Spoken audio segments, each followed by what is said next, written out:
Mas agora, né, nós estamos com o encontro sendo gravado, provavelmente apareceu aí um aviso para vocês. E então, gente, a ideia desse encontro, né, para quem tem acompanhado, ele vem de um projeto que a gente está realizando desde o ano passado, né? Então, tu vê, já é a consequência de um ano de projeto chamado Reflexões Quânticas. Eu vou deixar o link do grupo do Whats aqui. O Reflexões Quânticas ele é um grupo de debate, de diálogo, que acontece toda quinta-feira. Um grupo aberto, gratuito. Só entrar no grupo, vai aparecer uma solicitação, eu vou aceitar. E toda quinta-feira eu lanço um tópico. A gente tem feito enquetes, normalmente na quarta, na terça, para decidir um tema. Abro o tema com uma questão motivadora, um texto motivador. A gente debate esse tema ao longo da quinta-feira. Eu fecho o grupo e aí, na terça-feira da semana subsequente, a gente tem uma aula como essa, onde eu faço uma exposição mais profunda, organizada, didática. Ano passado era só o debate, eu estava sentindo falta de algo, então esse ano a gente sistematizou dessa forma. Tem o debate, tem o diálogo, que é importante, física se faz dialogando, conversando, argumentando, mas daí a aula da terça-feira é sempre um momento de organizar as ideias. Quem gosta de discutir, gosta de dialogar, entra aí no grupo com a gente. Quem não quer essa parte do diálogo, porque quinta-feira, né, o pessoal fica conversando o dia todo, tem o grupo também, né? Então, o outro grupo que sai como parte disso é o grupo Projeto Tópicos de Física. Quem está no grupo Reflexões, eu também sugiro que entre nesse, porque nesse grupo eu mando os slides da aula, eu vou usar a lousa aqui, né, no tablet, eu mando as notas que vêm do tablet. Depois, quando sair no YouTube, a gente manda o link do YouTube. Quando sair o link de inscrição, a gente manda com preferência para o pessoal do grupo. Tá? Então, para as lives de terça, esse é um grupo especial. Quem quiser também participar do debate, eu recomendo demais, porque daí vota no tópico que quer participar, pode sugerir, dar ideias, tirar dúvidas, que é um momento para a gente conversar de forma livre, enquanto que o grupo de tópicos, esse não é aberto para falar, é só para eu enviar materiais, né, tudo que foi discutido aqui ao longo da terça-feira. Então, quem puder aí, participa com a gente. A ideia é fortalecer uma comunidade de pessoas interessadas em ciência, pessoas da física, da ciência de forma geral, de quem não é da área da ciência, mas quer discutir esses tópicos, para a gente conversar e crescer juntos. O tópico, aliás, né, tinha esquecido, os vídeos vão ser depois todos colocados no YouTube, né? Então tem lá o perfil do YouTube, barra ali, arroba Natan W. Lima. Vocês vão encontrar outros vídeos que tem no perfil, mas a partir de agora o perfil vai ser direcionado principalmente para que a gente possa ter esse material lá também. Então, quem não segue o perfil do YouTube, fica o convite para conhecer também. Uma sugestão, né, antes da gente começar a aula, vão colocando as dúvidas, pessoal, no chat. Em princípio, pelo menos no início da aula, ao longo dela, eu não vou abrir os microfones, porque a ideia é sempre vencer, né, um tópico. A aula está amarrada para ter início, meio e fim. Eu tenho medo que, abrindo o microfone, às vezes a gente perde o controle. Então, bateu uma dúvida aí, viu? Toca lá no chat. Depois eu vou abrir para um momento de dúvidas no meio da aula e depois, no final da aula, sobrando tempo, a gente abre para um segundo momento de dúvidas também. O tópico da semana passada, gente, foi energia. O que era energia? Né? Foi um tópico de mecânica clássica, porque foi o mais votado no grupo Reflexões Quânticas. O tópico de hoje foi a segunda área mais votada, mecânica quântica, e aí eu propus para o pessoal a discussão sobre interpretações da mecânica quântica. Tem gente que não me conhece há muito tempo lá do Instagram, e aí talvez não tenha visto, né, toda a evolução do perfil, mas para quem não me conhece, né, eu sou professor de física universitário, e a minha pesquisa desde o doutorado foi sobre história e filosofia da mecânica quântica e ensino da mecânica quântica. Então, se vocês procurarem, né, eu e o meu grupo de pesquisa, a gente tem diversos artigos, aqui são só alguns, onde a gente busca na história da ciência como ensinar mecânica quântica. Dualidade onda-partícula, princípio da incerteza, a teoria do Louis de Broglie, que é um dos meus físicos favoritos, a questão do misticismo quântico, acho que é um tema que a gente ainda vai abordar no futuro aqui, nessas interpretações distorcidas, como que os livros didáticos apresentam, paradoxo EPR, e por aí vai. Tem vários outros artigos, né? Então, faz pelo menos aí aproximadamente uns 10 anos, talvez mais, que eu tenho me dedicado a estudar história da mecânica quântica e como as pessoas ensinam e aprendem mecânica quântica. E eu fui, depois já do doutorado, já quando eu era professor na universidade, eu fui para Copenhague, né, e fui como pesquisador visitante, participando lá dentro do Instituto Niels Bohr, de uma pesquisa sobre história e filosofia da mecânica quântica e implicações para o ensino. Saíram dois artigos nossos, na época, um no American Journal of Physics, em que a gente comparava a teoria do de Broglie com o Schrödinger, e depois, a partir disso, a gente fez uma didatização em nível de ensino superior ainda, como derivar a equação do Schrödinger usando analogias entre ótica e mecânica, que é o que ele faz, mas com um formalismo bem mais simples do que o Schrödinger fazia, né? Então, muito do mote da minha pesquisa e do meu trabalho na universidade é como que a gente ensina melhor, né? Como que a gente faz as pessoas entenderem. Tem algo muito profundo na quântica, e às vezes a gente perde isso nas soluções matemáticas, que são importantes também, né? É importante a gente discutir, principalmente num curso de física, a matemática, mas às vezes a gente perde um pouco desse elemento filosófico mais substancial, e a gente vem pensando em alternativas de como transformar nessas coisas, como trazer essas duas coisas lado a lado. Então, só para entenderem, né, que tem um percurso aí para a gente chegar nesse ponto, de se sentir à vontade da gente poder debater isso em grupo também, conversar e trocar ideias. O que eu queria fazer na aula de hoje, e eu gosto sempre de mostrar aqui para vocês verem a aula como um todo e entenderem, porque a minha preocupação é sempre de um ponto de vista didático. A aula, todas as aulas nossas têm uma estrutura semelhante. Elas partem de uma problematização que poderia vir de qualquer coisa, poderia ser um problema social, poderia ser uma tecnologia, poderia ser algo concreto, mas que eu gosto de trazer a partir da história e filosofia da ciência, porque é algo que a mim afeta muito e acho que afeta muitas pessoas.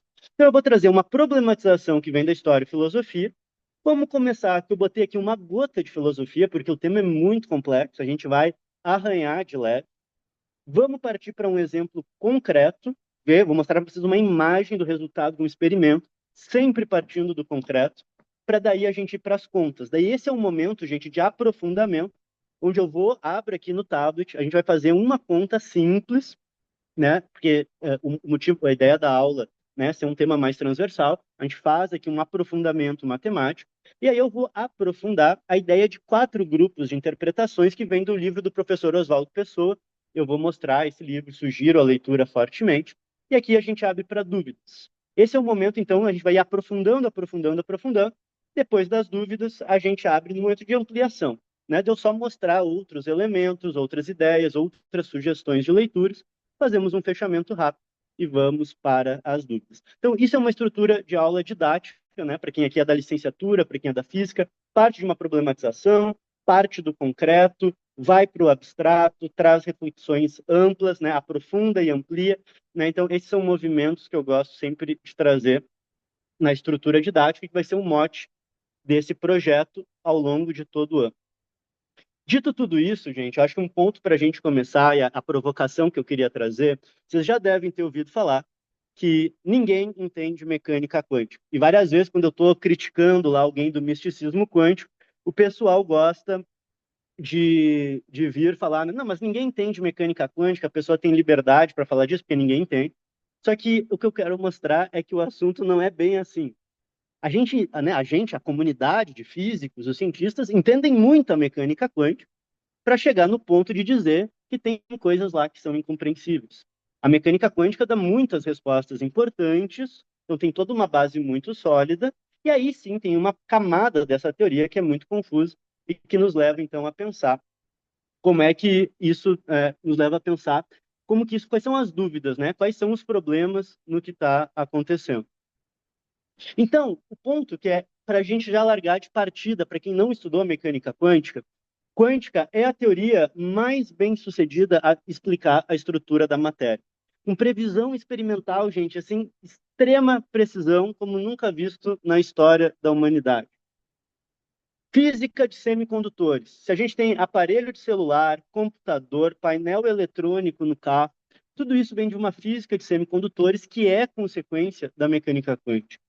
Além disso, quem já fez aí uma ressonância magnética, processo de ressonância magnética nuclear, é um efeito quântico que faz com que você consiga aí modular a radiação absorvida e emitida e produzir imagem de altíssima precisão, com implicações profundas para a medicina. processo quântico. E ainda, né, um tema que para mim é muito caro, eu venho falando disso na internet, um tema que nos afeta na segurança cibernética, autonomia, segurança das empresas e do Estado, que é a computação quântica. Já existem computadores quânticos operando, não em nível ainda comercial, mas é algo concreto, real, já existe. Ou seja, a gente tem muita tecnologia do nosso mundo que vocês têm acesso aí, com mecânica quântica, né? Então não dá para dizer que a gente não entende mecânica quântica, porque se não entendesse, a gente não faria tudo isso que a gente faz, né? Então mecânica quântica é uma teoria bem consolidada, é uma teoria científica, né, com implicações tecnológicas concretas já existentes. Então, bom, se é tudo isso, né, se é tão já utilizada, amplamente conhecida, onde é que está a dúvida? Por que que o Feynman diz que ninguém entende? Por que que a gente vê tanta controvérsia? Por que a gente vê tanta confusão? Para entender, para chegar no ponto da gente entender onde está o problema, a gente vai precisar recorrer à filosofia da física. E, de novo, foi como eu falei ali no sumário, é uma gotinha só de filosofia, né? Tem muito tema aqui. Aqui, essa aula, né, poderia ter livros e livros e livros, cursos e cursos e cursos para discutir o tema dessa aula. Eu vou trazer algumas sugestões de leitura ao longo da aula. Mas o que eu quero trazer é uma discussão que aparece numa bibliografia muito específica, tá? Que é uma discussão sobre o que é uma teoria física. Uma pergunta que tem muitas respostas, depende do filósofo, depende da visão de ciência, mas eu vou trazer justamente as definições que são mais usadas no campo da interpretação da mecânica quântica. Tem algo que é mais comum nessa área. E eu vou trazer justamente essa definição, não porque é a minha favorita, não porque ela é melhor, mas porque ela é a que eu mais vejo ser utilizada no campo da mecânica quântica, interpretação da mecânica quântica. E o que os físicos gostam de falar é o seguinte: existe uma realidade. Eu suponho que existe um mundo real, independente de mim, independentemente de descrição, independentemente da minha vontade ou da minha consciência. Tem algo que é o real. Por outro lado, existe as minhas proposições sobre o mundo. Então, uma coisa é a realidade, outra coisa é o meu discurso sobre a realidade. Esse discurso na física não é qualquer discurso. É um conjunto de proposições, que a gente chama de postulados, que tem uma ordem lógica. Esses postulados, eles trazem termos não lógicos, como partícula, como grandezas observáveis, me traz relações lógicas. Ele me diz, olha, isso é representado por uma determinada estrutura matemática. Se a gente olha lá para a mecânica newtoniana, força resultante é igual ao produto da massa pela aceleração. Ela te dá uma estrutura matemática. Um conjunto de afirmações puramente matemáticas, se eu só criasse palavras e organizasse elas matematicamente, uma estrutura matemática, isso não seria suficiente para ser física. Poderia ser só uma estrutura lógica, matemática, abstrata, fechada em si mesmo. Eu preciso conectar esse mundo que vem do discurso matemático com o mundo da realidade. Então, dentro do meu conjunto de proposições, tem que ter uma coisa que eu botei aqui como regra experimental, só para chamar a atenção que tenho que dizer, tenho que ter uma instrução sobre como medir algo. Eu tenho que dizer para as pessoas, se vocês fizerem a medida de tal grandeza, dessa forma, vocês encontram isso. E aí eu faço uma previsão. Na literatura, isso se chama regra de correspondência. Correspondência entre a estrutura formal matemática e os dados experimentais. Então, eu tenho uma estrutura lógica, organizada de ideias, e aí eu tenho como que eu levo isso e conecto com o experimento. Isso é muito importante. A gente vai falar disso, né, na teoria quântica, né? Eu não vou mostrar todos os postulados, vou mostrar uma ideia e vou mostrar a regra de correspondência. E é isso, né? Tem muito pano por trás disso tudo, tá? Mas a ideia principal é essa. Tem um conjunto de proposições, tem a realidade e tem uma regra que conecta. Se eu passo a teoria limpo e eu tenho só isso, esse conjunto de afirmações, assim, de forma muito direta, fica faltando um nível da teoria. Esse nível que fica faltando é justamente o que a gente chama de interpretação. O que é a interpretação? É justamente todas as afirmações que não impactam as previsões experimentais. Então, na filosofia da mecânica quântica, a gente diz assim: tem um formalismo, eu tenho as equações, eu sei como que eu meço coisas no mundo quântico, eu prevejo os resultados, eu faço previsões, eu faço experimento e o resultado dá certo. Essa base formalismo e regra de correspondência está alinhada. Tem mais de uma versão, mas elas estão alinhadas, está funcionando. O problema é que tem uma camada a mais, que é eu me perguntar, tá, mas o que é real no meio disso tudo? Né? Qual que é o meu limite do conhecimento? Será que a teoria está incompleta, uma aproximação, ou ela já é a teoria mais fundamental? Ao responder essas perguntas que eu estou fazendo agora, você não muda as previsões experimentais. Isso é o que a gente chama de interpretação. Se eu lançar uma nova proposição e essa proposição tiver implicação experimental, deixa de ser interpretação e vira teoria. E aí eu passo a ter concorrência entre teorias. Eu vou comentar isso lá no final, vai ficar mais claro ao longo da aula. Dos campos, né, profícuos de estudo hoje é eu pegar uma interpretação, espremer, espremer, espremer, até tentar tirar uma consequência experimental. Se eu consigo fazer isso, bom, agora a gente deixa, né, para que se façam os experimentos e a gente consiga testar se a minha teoria diverge de Copenhague ou de alguma outra, e aí você consegue medir, saber quem está certo, e aí são teorias distintas.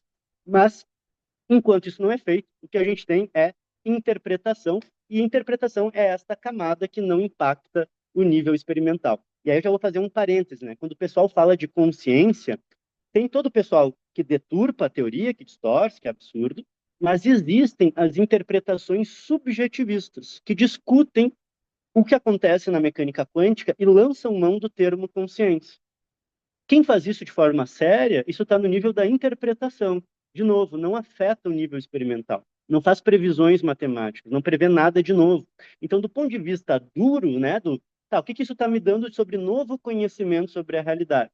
A interpretação subjetivista não dá nenhuma nova informação. Ela é só uma maneira de interpretar o fenômeno, assim como Copenhague, assim como várias outras. Então, o que a gente está discutindo hoje, a gente vai discutir a fundo, é o nível interpretativo da teoria. Mas para isso, a gente precisa olhar para os dois primeiros níveis. Preciso mostrar um resultado do mundo, uma foto de um experimento. Preciso dizer como a gente descreve na matemática, qual é a regra experimental. E aí, feito isso, abre espaço para a gente discutir a interpretação. Então, para chegar no ponto da dúvida, que é o ponto da interpretação, tem que saber todo o resto. Se a gente não sabe todo o resto, a gente só vai ter dúvida sobre a dúvida, né? Mas para a gente chegar ao ponto de ter clareza da dúvida, a gente tem que entender a matemática, né? Brevemente, pelo menos, e os experimentos, tá? Então é isso que a gente vai fazer hoje. Qual é o exemplo que eu quero trabalhar com vocês e que eu quero depois vou entrar já na parte matemática? O exemplo, gente, é justamente esta imagem, imagem de um artigo de 1925. Quem não conhece essa imagem foi obtida quando se lançavam elétrons contra uma placa de ouro. Então você tinha uma placa de ouro muito fina, uma fonte de elétrons, e do outro lado um anteparo. Até então, pensava-se que elétrons eram partículas. E, de fato, um ponto importante, né? Essa imagem, a resolução não é boa para aquela época. Cada elétron, ele sempre é detectado pontualmente, sempre, muito bem localizado. Mas depois de muitos elétrons passarem por uma lâmina de ouro, e por que tem que ser uma lâmina de ouro? Porque daí você tem uma estrutura cristalina com átomos periodicamente organizados e com fendas, espaços entre eles. Então é como se o elétron estivesse passando por um conjunto de fendas.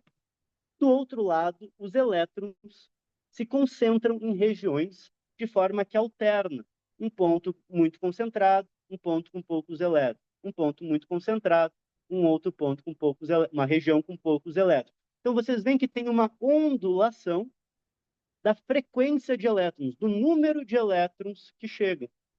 Eu vejo um típico padrão de difração, poderia ser a luz passando por uma fenda, mas aqui são elétrons que se concentram em regiões e o número de elétrons é o que oscila. Se eu pegar o número que chegou em cada região e dividir pelo número total, eu vou dizer, ó, 50 elétrons chegaram no meio dos 100 elétrons que foram lançados. Então chegou a 50% dos elétrons no meio. Ou seja, a probabilidade do elétron chegar é 50%. Então, eu posso dizer também que o que está ondulando é a probabilidade do elétron chegar. Então, aí, esse é um experimento que começa a se configurar nos anos 20, que as coisas começam a ficar estranhas. eu tenho elétrons detectados pontualmente, esse é o concreto, né? O que o experimento me dá? O elétron é detectado pontualmente. Segundo ponto, as regiões em que o elétron se encontra, elas formam um padrão de difração. Se eu descrever a probabilidade do elétron chegar num lugar, isso vai me dar uma onda, né? Vai me dar uma função, aí, uma senoidal, um cosseno, que vai representar justamente essa oscilação. Isso é o concreto. Se eu olho, olha, isso que a gente está enxergando. Como é que... Isso é o mundo, né? Isso, dando o meu exemplo, é o mundo. Essa foto é o mundo. Como é que a proposição matemática do outro lado responde? Né? Como é que eu descrevo isso e organizo isso na matemática? Na estrutura original, isso depois evolui, né? Isso aqui depois a gente passa a usar vetores num espaço abstrato, né? Então, o formalismo avança, mas para nós, hoje, isso aqui é suficiente. Eu represento um elétron por uma função de onda. Essa função de onda, a gente não vai ver isso hoje, ela é a solução da equação do Schrödinger. O que nos importa é, eu descrevo o estado do elétron, ou seja, tudo que eu tenho para conhecer sobre o elétron está numa função matemática psi de x e t. Mais do que isso, se eu tiro o módulo quadrado dessa função de onda, eu vou ter uma densidade de probabilidade, ou seja, qual é a probabilidade do elétron estar em uma determinada região. Para quem é da área de exatas, né, eu preciso integrar isso na região, e aí eu encontro a probabilidade. Tá? Mas para nós aqui basta perceber, saber que um módulo ao quadrado dessa função me dá uma probabilidade, está associada a uma probabilidade de encontrar o elétron naquela região. Então, gente, essa primeira linha é o que vem do formalismo. Ó, o elétron é representado por uma função de estado. A segunda linha já é a regra de correspondência. Já é quando a gente diz, o que eu meço então? Tá, tu está dando uma função de onda. O que eu tenho para medir? O que tu tem para medir no experimento é o número de elétrons que chegou em cada região. Então, o que tu pode medir é uma probabilidade. Se eu medir, né, a intensidade ali de elétrons em cada região, eu sei a probabilidade, isso é mensurável. E aí eu tenho uma regra de correspondência, que é a regra de correspondência de Max Born, que diz o módulo ao quadrado é o que me dá a probabilidade. Então, vocês estão diante do formalismo e vocês estão diante da regra de correspondência. Como eu falei, eu estou super simplificando, né? Tem outros postulados. Isso aqui é o formalismo de Neumann, tá? De 1930, mas isso para o nosso exemplo de hoje é suficiente. Eu tenho a matemática e tenho a regra de correspondência. O que eu vou fazer agora é ir para o tablet, então eu vou sair daqui, e aí a gente vai resolver um problema rápido. Eu, inclusive, postei a foto disso no Instagram. É uma abordagem super simplista, super simplista, mas que já nos dá um resultado super interessante. Por isso que eu gosto dela, porque ela é simples e mostra uma coisa profunda. E aí, com isso, a gente fica claro, ok, a mecânica quântica me informa isso. Com esse formalismo matemático, ela é capaz de nos dizer isso sobre a realidade. E aí, sabendo o que ela nos diz, fica claro também o que falta entender nesse cenário todo, né? O que ela não nos diz. E aí é onde entra a interpretação. Tá? Então, eu vou deixar o caminho pronto para que a gente possa entrar no campo interpretativo. Tá? Então, eu vou parar aqui de compartilhar. Quem quiser, pessoal, vai botando já suas dúvidas, comentários, né? Se já estudou sobre isso ou não, o que já viu, porque depois a gente abre ali para as dúvidas para poder discutir. Um minutinho aqui só para a gente trocar o aplicativo. Eu gosto, né? Acho importante a gente olhar para a matemática para que a gente consiga trazer o pé no chão também. Quem aqui não é da área da física, né, então vai ter um pouco de dificuldade de acompanhar essa parte da discussão, mas ela é uma parte que eu vou tentando construir de forma que a gente consiga dialogar, porque a ideia não é focar em saber resolver um problema, mas só mostrar como essas coisas são manipuladas na prática, né, como elas acabam se configurando e aparecendo na prática. Então, a grande questão que eu quero mostrar, que eu acho muito legal, assim, acho muito bonito esse exemplo, é você tem uma fonte de elétrons e você tem aqui um sistema que tem uma dupla fenda. Então, você imagina que o elétron ele é bloqueado pelas as paredes, mas que pode passar ou pela fenda A ou pela fenda B. E aí, o que acontece é, uma onda, ao passar por mais de uma fenda, ela se divide. E aí você vai ter aqui uma onda associada à fenda A, vai ser uma nova fonte de onda, e você vai ter uma onda associada à fenda B. E aí vocês vejam que esse tratamento ele é muito semelhante para quem faz um tratamento de uma onda de água passando por duas fendas. A onda vai se dividir, vai ter uma nova fonte de onda de um lado e de outro. E aqui vai ter o meu anteparo. A gente já sabe, né, que a gente viu que se eu contabilizar o número de elétrons que vão chegar, vai aparecer uma coisa num formato assim, né, vai ondular, que deve ter algum termo aqui de cosseno de x, né, alguma coisa, cosseno alfa x, mas tem algo proporcional a cosseno de x, né, porque cosseno é uma função que ondula. Isso tem que aparecer, de alguma maneira eu tenho que conseguir conectar essas coisas. O que eu preciso fazer? Primeiro ponto. Na mecânica quântica, se a psi A representa o meu elétron, se a psi B representa meu elétron, então a função de onda do elétron é a soma das duas. Psi A mais psi B. Tá? Então, esse é o princípio que a gente chama de sobreposição. Eu vou ter que associar uma onda, né, uma função para cada uma dessas ondas. Eu poderia dar uma primeira justificativa do porquê escrever isso. Para quem lembra lá de física geral da universidade, quando eu quero escrever cosseno e seno, uma forma sintética de escrever é usar uma exponencial complexa. A exponencial, para quem não é aqui da matemática, ele é um número como π. Ele é um número específico, irracional, tem uma série de propriedades importantes. Tá? E algumas propriedades importantes, para quem não lembra, aí vamos recordar, e na i θ, se eu elevar esse número ao número imaginário vezes θ, aparece, né, isso aqui é exatamente cosseno de θ mais i seno de θ. Então, ele é uma maneira de eu sintetizar, né, a descrição de uma onda.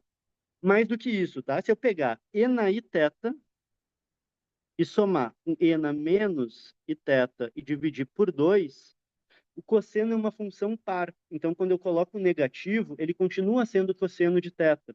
Já o seno é ímpar. Quando eu boto negativo, fica menos seno de θ. Quando eu somo isso, o seno se cancela, porque um ficou negativo, e o cosseno fica vezes 2. Dividido por 2, sobra apenas cosseno de θ. Então, fica já o alerta que essa soma de exponenciais vai me dar uma função cossenoidal. Como é que eu posso escrever, então, as minhas funções de onda para representar que é um elétron como uma onda plana, né, de uma maneira mais genérica?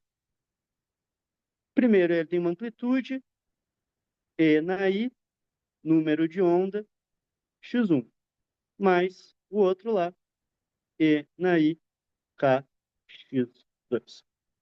A justificativa que eu estou dando, ela é uma justificativa simplificada, né? Essas duas exponenciais são a solução da equação de onda, né, do Schrödinger, né? Ela é a solução da equação de onda para a partícula livre. Então, essa é a minha função de onda. Ela representa o meu sistema todo. Já vou olhando aqui as dúvidas e vou tentando responder ao longo do caminho, tá? Porque isso é bem importante, né? Esse é o nosso momento de aprofundamento. Cada elétron tem uma função de onda nesse caso. Estou pensando no elétron que eu estou mandando um elétron por vez. Tá? E aqui vale, e aí o Bruno, essa pergunta do Bruno é muito boa, por que calcular uma função de onda total? Isso vem de um outro postulado que eu não mostrei, que é, se uma função é solução e outra função é solução, a soma das duas é solução também. Então, quando eu tenho um sistema que tem várias possibilidades, a soma de todas as possibilidades é também uma descrição do sistema. Então, a gente sempre vai descrever o sistema como essa sobreposição de possíveis estados, e depois a gente vai, na hora da medição, encontrar um estado específico. Mas a soma, né, ela é a descrição genérica do estado daquele sistema. Né? Isso depois, quando a gente passa lá para a álgebra do espaço de Hilbert, se eu tenho dois vetores no espaço de Hilbert, a soma deles também é um vetor. Né? Então, duas soluções também é uma solução. E aí a gente escreve isso da forma mais genérica possível. Agora, a pergunta que vai surgir mais adiante é: Tem alguma coisa de fato passando pela fenda, né? Será que tem uma fenda, uma onda saindo de A, uma onda saindo de B? Tinha uma onda real que se dividiu em duas? Isso é uma outra pergunta, vou deixar em suspense para depois. Mas o formalismo é esse. Eu tenho um sistema, tem várias opções, eu represento a minha função de onda para todas essas possibilidades e somo todas elas. Essa é a descrição do sistema. Daí vem a regra de correspondência. A densidade de probabilidade é o módulo ao quadrado. Como eu tenho uma função complexa, que tem um número imaginário, eu tenho que fazer a psi, para tirar o módulo ao quadrado, é a função de onda, vezes o complexo conjugado. E aí, eu vou ter o seguinte, vou escrever aqui embaixo.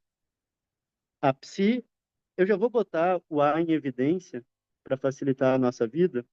Eu vou ter assim, A e na IK x1 mais E na IK x2, A vezes, aqui é o complexo conjugado, x1 mais E na menos IK x2.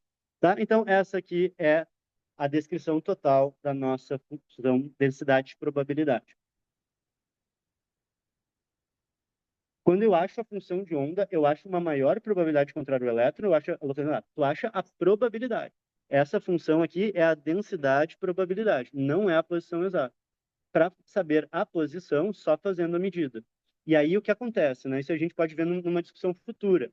É a probabilidade de dar um certo resultado é dado pelos coeficientes, por essa amplitude aqui associada na frente de cada onda específica, né? Esse é a probabilidade de eu encontrar cada estado específico. Mas o que eu vou conseguir encontrar com a matemática é a densidade de probabilidade, não o resultado do experimento. Só fazendo a medida para ter o resultado. Tá? Dito isso, eu tenho o produto das duas amplitudes, tenho A ao quadrado, e agora eu vou abrir aqui. E na IKx1 vezes E na menos IKx1. Isso dá E na zero, que é 1. Mais E na IKx1 vezes E na menos IKx2. Então vai ficar assim. E na IK x1 menos x2. Mais, agora eu faço aqui, E na IKx2 com E na menos IKx1. Ficaria x2 menos x1. Eu vou botar um negativo para frente, e aí vai ficar assim, E na menos IK, e aí aqui fica x1 menos x2. E o último termo, de novo, vai dar E na zero, porque eu tenho mais IKx2 menos IKx2, E na zero é 1. Então, a minha densidade, probabilidade, é A ao quadrado. 1 mais 1 é 2. Mais, olha quem apareceu aqui. A exponencial, e na IKx, e a outra e na menos IK, esse delta x aí, essa variação. Quem que é isso, ó, olhando aqui em cima? É duas vezes o termo do cosseno. Então, isso aqui é duas vezes cosseno de K, x1 menos x2. E aí eu fecho aqui. Essa função, pessoal, é a minha densidade de probabilidade. É essa função que vai me dizer, ó, justamente vai dar a característica dessa função ondulatória, do fato de lá na imagem que nós vimos oscilar entre máximos e mínimos. Então, o que eu tenho, isso é muito importante. O que eu tenho? Eu tenho um formalismo que representa o sistema. Segundo ponto, o que eu tenho? Eu consigo dizer quantos elétrons chegam em cada região do meu sistema. A matemática da quântica para esse experimento diz isso. Ela representa assim, e o que ela me informa? A probabilidade do elétron chegar, e ela me explica essa curva experimental. Ponto. Isso está correto, isso é preciso, isso é acertado dentro da teoria quântica. Isso é o que a gente tem certeza que está certo. Vou ver aqui o que o pessoal está falando. Se o elétron pode ter uma função de onda, quando ele forma uma ligação com o elétron um elemento exterior, seria como uma interferência. Sim, o que aconteceria caso formasse uma interferência destrutiva? Quando ele forma uma ligação. Quando você tem a interação entre dois elétrons, daí tem que cuidar, porque tu tem a descrição de uma função de onda composta pela função de onda de cada um dos elétrons, né? Então, tu tem uma função de onda agora que está dentro de um produto aí, de um tipo muito específico sobre essas duas funções. Não é tão trivial da gente só usar essa matemática, ainda é muito simples, né? Para esse exemplo aí que tu está perguntando, Felipe. A localização exata é só medindo. A amplitude me dá a probabilidade. Eu só vou saber. Por exemplo, assim, ó, a minha função que eu obtenho aqui matematicamente é essa curva que eu desenhei aqui. Se eu lançar um elétron, aonde ele vai bater? Eu não sei. Tem mais chance dele estar aqui no meio, depois ou dele estar aqui, ou dele estar aqui, ou dele estar aqui. Mas para saber aonde aquele único elétron foi, só medindo. De antemão, o que eu posso dizer é onde tem mais chance dele chegar, não da onde ele vai chegar com certeza. Essa é uma dos grandes dramas, né, da mecânica quântica. A localização exata só com a medida. Exatamente, Léo. É um elétron por vez, tá? E tem experimentos, tem artigo que mostra com um elétron por vez. Durante muito tempo, alguns autores pensaram que o efeito ondulatório apareceria no conjunto de elétrons, como se fosse um fluido, uma água, né, que passa. Mas não, um elétron por vez. Cada elétron é detectado pontualmente, mas o conjunto lá no final, depois de eu fazer muitas vezes o experimento, é que aparece o padrão de interferência. Exatamente isso é a ideia, esse é o grande problema, né, da mecânica quântica. João Flávio, é um problema interpretar o elétron como uma partícula elementar, aí já é o ponto, isso já é uma interpretação, está correto, é uma interpretação possível. A gente vai ver as interpretações corpusculares. O elétron é uma partícula fundamental, e aí qual é o abacaxi? Como é que tu explica o efeito ondulatório? Tem soluções, tem caminhos, né? Nenhuma das interpretações é plenamente satisfatória. Mas uma interpretação possível é o grupo das interpretações corpusculares. Um autor muito famoso é o não sei se diz Balentini ou Ballantyne, a interpretação do Popper, as chamadas interpretações estatísticas, vão pelo caminho de manter a ideia do elétron como uma partícula fundamental. Mas vejam, isso aí que o Jean já está perguntando é exatamente onde a gente vai chegar daqui a pouco. É o nível da interpretação. O que que a quântica diz? Ela me dá uma matemática e ela me dá uma probabilidade. Eu meço e a conta bate. A curva formal explica a imagem que eu obtenho no experimento, com precisão absurda, muito, muito correta. Mas aí a dúvida fica: tá, e o elétron é uma partícula? Se é uma partícula, como é que tem interferência? A onda é real? Se ela é real, por que que eu nunca meço a onda? Eu só encontro o elétron. Mas se ela não é real, como é que ela sobrepõe? Como é que em certos casos ela reflete, ou interfere, ou difrata, ou refrata? A onda refrata, muda de fase.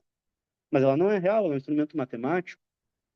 Não, não, então ela parece ser real. Mas se ela for real, por que que eu não acho ela? Não encontro essa onda nunca, tá? Então, esse é o ponto do que a mecânica quântica consegue resolver.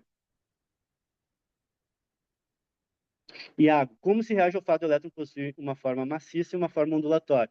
Vamos responder logo mais. Vamos chegar agora nas interpretações. Isso que vocês estão perguntando é a interpretação. Esse é o abacaxi. Vejam que a gente não tem dúvida sobre como prever os resultados experimentais. A quântica sabe fazer isso. Agora, como é que tu explica isso no nosso mundo macroscópico, com os nossos conceitos da teoria clássica, partícula, onda? Como é que a gente dá conta disso? Aí é o problema que a gente não sabe. Mas a gente sabe muita coisa. A gente sabe prever muito resultado. Mas aí, como é que a gente organiza isso nas nossas ideias? Aí é que está o abacaxi, que a gente vai mostrar as possíveis soluções. Os resultados experimentais se mantêm, o que mudam são as interpretações, ou seja, o que esses resultados comunicam sobre a realidade. Perfeito, Matheus, exatamente. A gente sabe prever os resultados experimentais. Agora, o que está por trás disso? Né? O que está acontecendo lá? Quando eu imagino. A gente pode também pensar assim, né? O que eu imagino que está acontecendo por trás do experimento? Isso é o que a gente não sabe explicar, mas a gente sabe o que vai acontecer, né, de uma forma geral no experimento. A equação de física, a equação, é interessante essa pergunta. Sim e não, ela é problemática, ela é estranha no mínimo. Você tem uma equação de onda e é isso, você tem uma onda que reflete, que refrata, que muda de fase, que difrata, que sobrepõe, que se divide, mas você não mede ela. Você nunca mediu a onda, você só mede a partícula. diferente de um campo elétrico. Você mede o campo elétrico, né? Você acha, indiretamente você mede, mas a função de onda, não. Você não encontra. Uma das interpretações que eu vou comentar propõe que seja uma onda real, uma onda física e que faz força, inclusive, na partícula. Isso tem consequências, que é justamente a interpretação que surge do de Broglie e do David Bohm. Mas daí tem consequências. O problema é que essas consequências estão ainda fora de um contexto experimental. A gente ainda não consegue fazer um experimento que consiga diferenciar as consequências vindas dessa interpretação de outras. Por isso ela ainda é uma interpretação. Mas se eu conseguir espremer a teoria do David Bohm, montar um experimento em que a existência de um campo psi real fazendo força seja mensurável, daí a gente tem um teste experimental e diferencia teorias. Isso aí pode ser um próximo prêmio Nobel, com certeza. Com computação quântica, tem muita gente testando esse tipo de hipótese. Se espera que talvez seja uma das possíveis possibilidades aí de resolução desses impasses filosóficos. O Rodrigo, esse é o ponto, né, Rodrigo? A interpretação de Copenhague, ortodoxa, é exatamente essa. Enquanto eu não medir onde é que está o elétron, a interpretação de Copenhague diz que o elétron não está em lugar nenhum. Não existe a variável de posição. Daí eu meço, ela existe. E é isso aí que o Einstein ficava maluco. Como é que uma coisa não existe, né? Ele existe, o elétron existe, mas ele não está em lugar nenhum, não tem posição, não tem velocidade, ele está numa sobreposição de possíveis posições e possíveis velocidades. Essa é a interpretação ortodoxa é o cânone da mecânica quântica. Einstein era contra, de Broglie era contra, Schrödinger era contra, todo mundo grande era contra, mas ela é a interpretação que sai vencedora do debate de Solvay de 1927. Tá?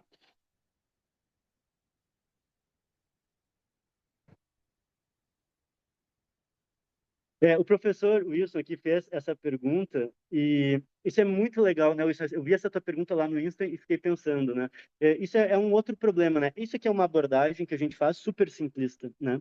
Eu não cheguei a procurar hoje para conseguir mostrar e trazer, mas tem algumas tentativas, inclusive de descrição de potenciais para o próprio colapso da função de onda.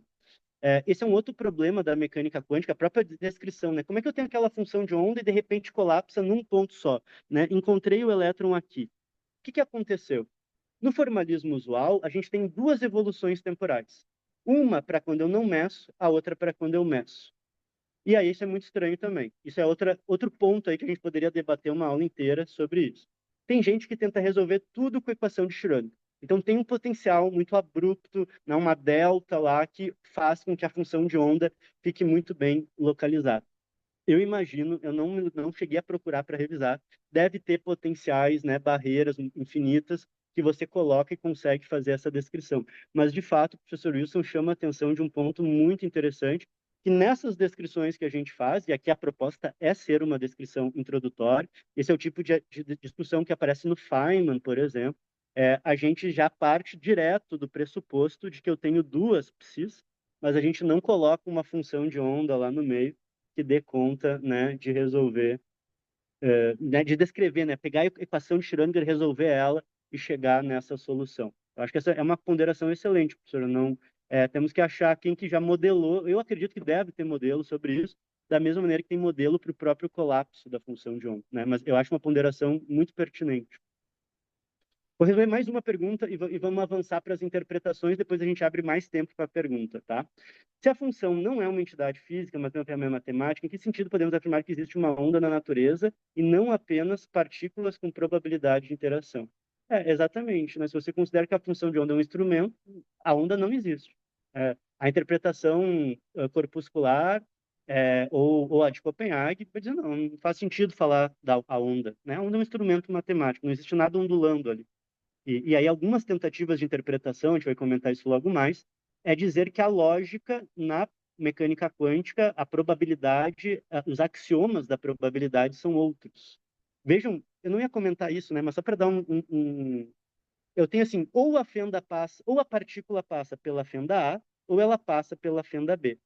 Se esses dois eventos são disjuntos, ou passa por A, o elétron é indivisível, ou está em A, ou está em B.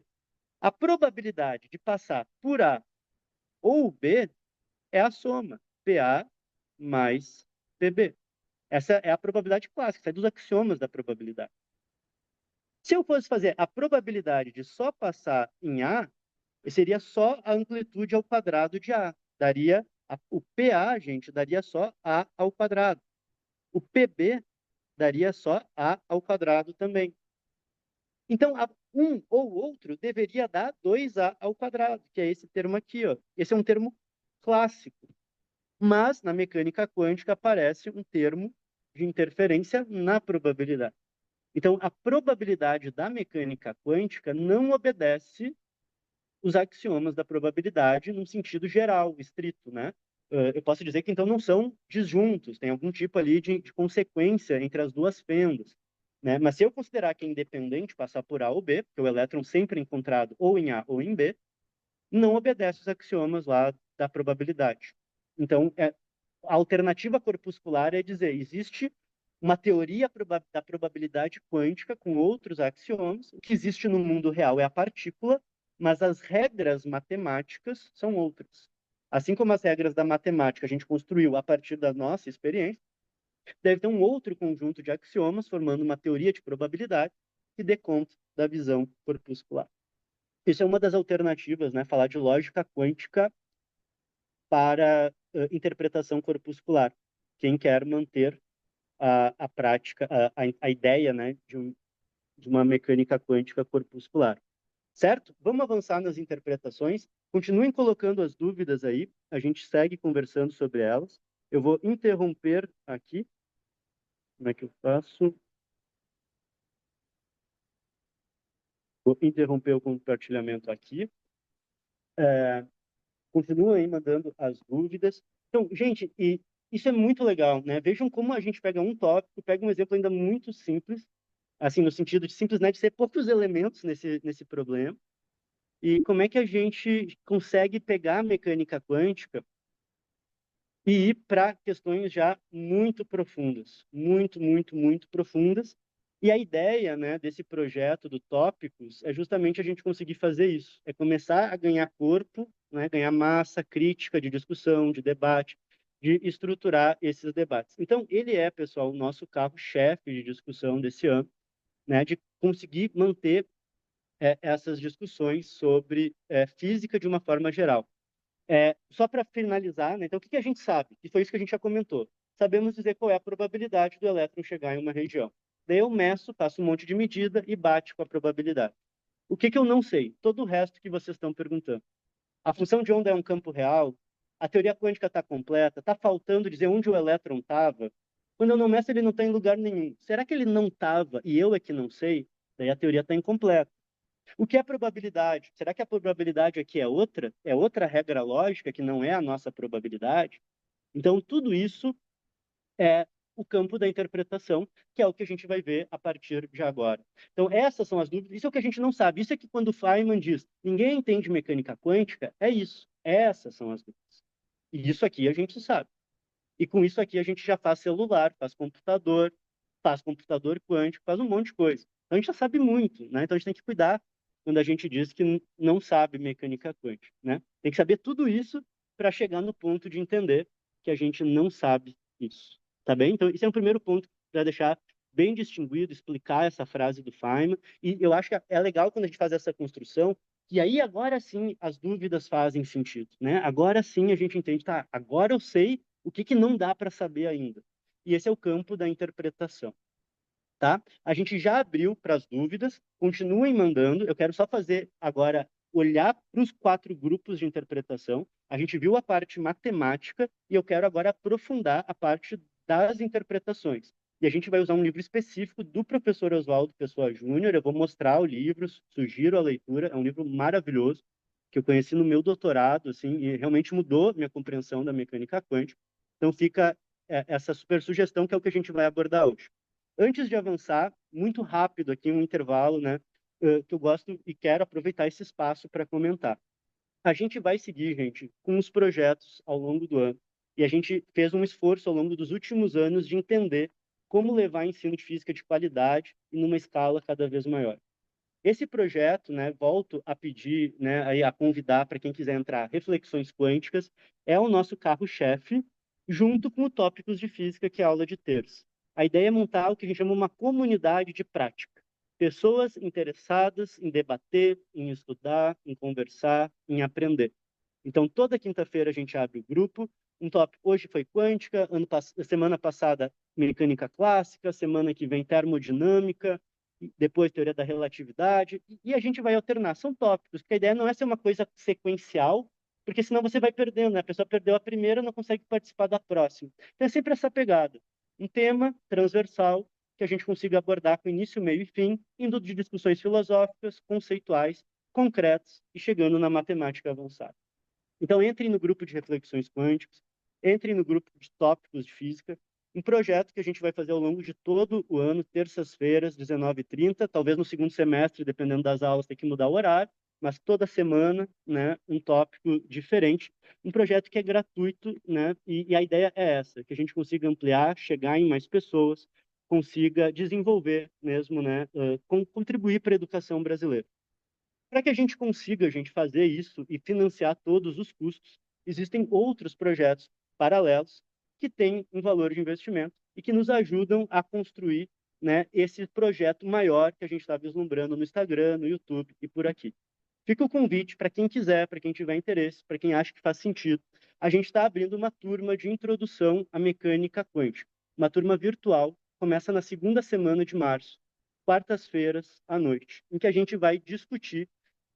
Isso já está lá na plataforma, né? Toda quarta-feira a gente vai se encontrar pelo Zoom, vai ter uma aula com esse mesmo estilo, com essa mesma estrutura didática, durante 16 semanas. Então, isso que a gente está vendo hoje de forma rápida, a gente vai aprofundar, partindo de bases sólidas da mecânica clássica, vai derivar a equação de Schrödinger, vai derivar a equação de de Broglie, vai ver o contato com a teoria da relatividade, vai justificar a interpretação probabilística de Max Born, vai olhar para a estrutura formal, todos os postulados, como é que o Neumann organizou, vamos olhar para contexto histórico, e aí vamos chegar em tópicos que, para mim, são fundamentais, como a questão da incerteza e indeterminação, mas mais do que isso, paradoxo EPR, emaranhamento quântico, teorema de Bell e essas questões de filosofia da mecânica quântica. Né? Então, vejam que vai ser um curso completo, uma pegada diferente da universidade, cujo objetivo é resolver lista. Aqui o objetivo é entender a construção de conceitos, entender os conceitos, a matemática e a filosofia. Então vai ser um curso longo, né? 4 meses, 4 meses, 4 encontros por mês, encontro de 1h30, 2 horas, com tempo aí para a gente discutir, com material de apoio, com exercícios também, tá? Mas algo onde a gente vai aprofundar. Esse curso vai ter custo, mas eu sigo o que eu falei na semana passada, vai ter um custo para o público geral, mas sempre aqui nos encontros de terça-feira a gente abre o link com o preço promocional, porque a ideia principal é fortalecer a comunidade. Então, quem quiser se assomar a esse outro evento, vou deixar aqui o link com preço promocional. É um preço que vocês dividirem, né, pelos 4 meses, pelas 4 aulas, dá menos que um hambúrguer no McDonald's. Então, o pessoal que tiver a fim de aprender, deixa de comer um hambúrguer e vem estudar mecânica quântica com a gente. Ele é um curso bem completo, gente, e, como eu disse, assim, faz 10 anos estudando isso até chegar na construção didática, né? A grande questão aqui é como que você didatiza isso, né? Como que você constrói isso de forma a fazer sentido. Foram 10 anos pensando como fazer isso até chegar nesse ponto. Quem não quiser ter este aprofundamento, né, vai demandar uma energia, a gente gravou, está gravado, está pronto, subimos no ar, está na plataforma, Mecânica Quântica para Curiosos. 6 módulos, onde a gente apresenta essas discussões a fundo, sempre com uma discussão conceitual, um vídeo de matemática em nível de ensino médio, um vídeo de matemática em nível universitário. Não vê todos os conceitos daqui, tá? Não é as derivações, é sempre exemplos, né, gotas aí, mas o cara que faz esse curso, a pessoa que faz, ela tem a visão do todo. O exemplo que eu dou aqui é o mapa de Paris. Quero ir para Paris, quero saber para onde eu vou. Aqui está a Torre Eiffel, o Arco do Triunfo, o centro. Aqui a pessoa vê o mapa. E aí, quando a pessoa for para Paris, aqui é o roteiro completo. Aqui a gente vai botar a mochila nas costas e vamos andar por Paris inteiro. Então, quem quiser conhecer o mapa, né, antes de ir para Paris, fica o convite de conhecer esse curso, também com link, com preço promocional, sempre nas terças-feiras. O preço que vai ser divulgado vai ser outro. Esse curso já está completo, pronto para ser realizado. Tem pré e pós-teste para a maioria dos módulos que a gente entendeu que fazia sentido para testar conhecimento, também com uma estrutura didática. Física clássica, fenda duplas, estrutura formal, princípio da incerteza e emaranhamento. Tá, então, esses são os locais, pessoal, onde quem quiser pode aprofundar.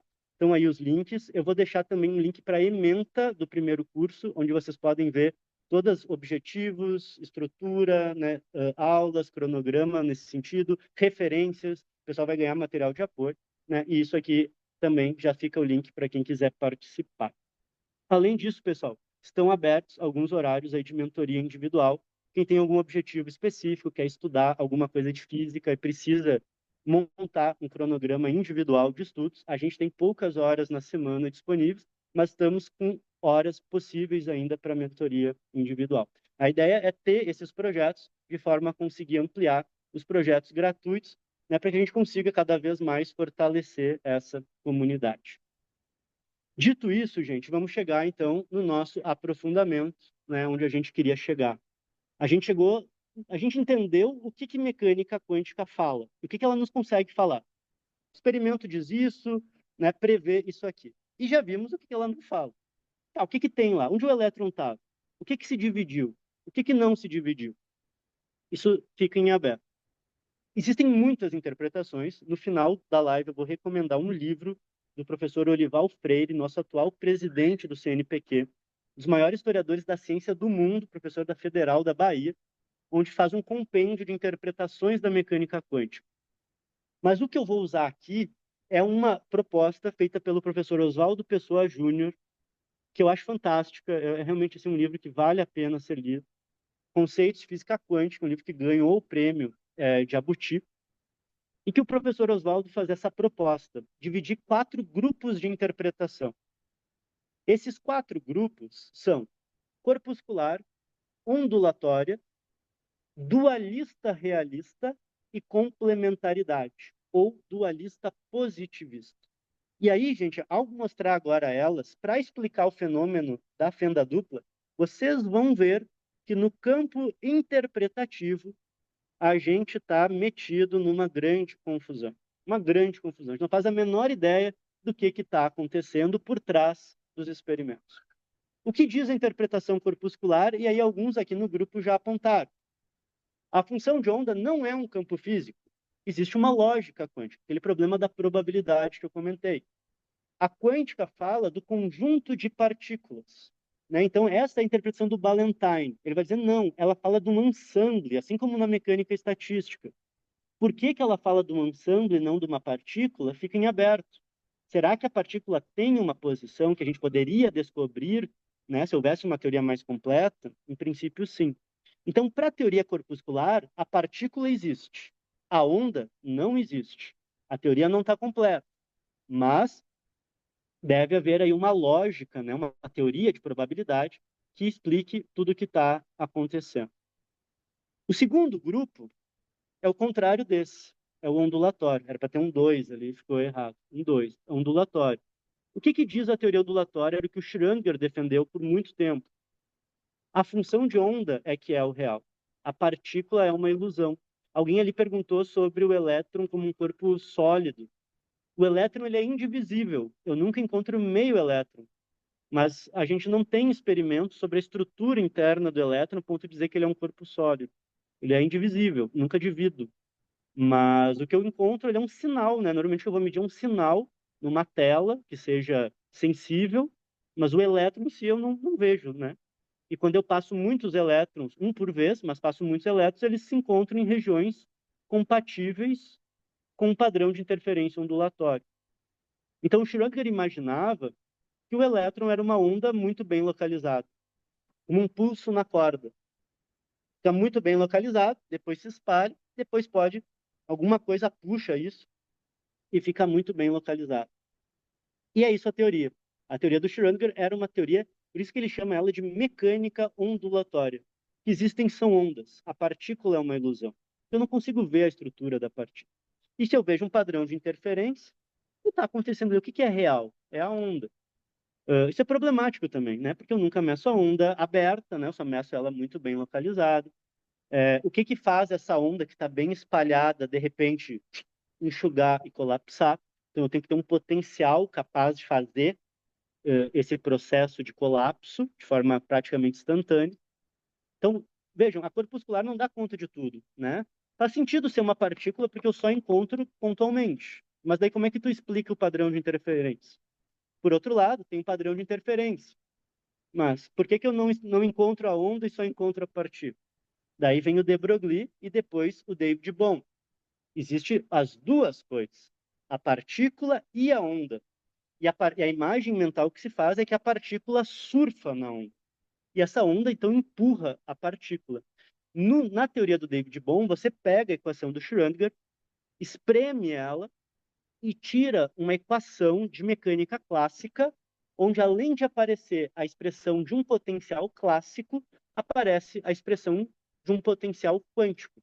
E você tira uma força quântica.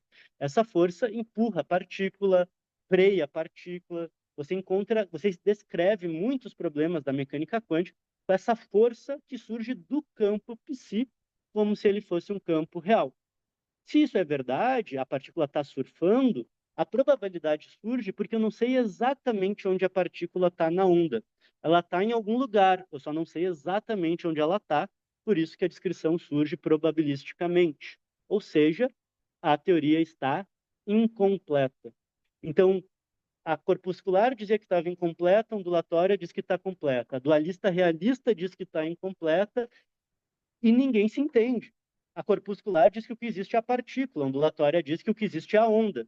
A dualista realista diz que o que existe é as duas coisas.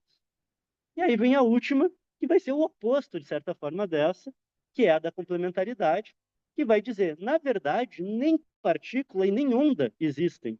Não faz sentido falar disso.